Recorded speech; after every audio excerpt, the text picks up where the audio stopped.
ساگر صدیقی صاحب کی ایک نظم ہے عورت۔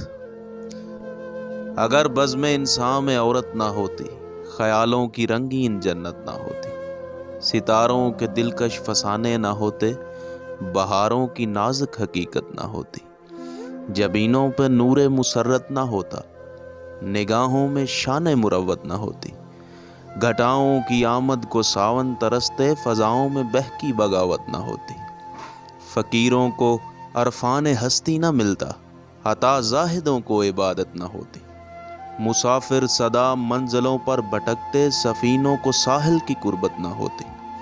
ہر ایک پھول کا رنگ پھیکا سا ہوتا، نسیم بہاراں میں نکہت نہ ہوتی، خدائی کا انصاف خاموش رہتا، سنا ہے کسی کی شفاعت نہ ہوتی، اگر بزم انسان میں عورت نہ ہوتی۔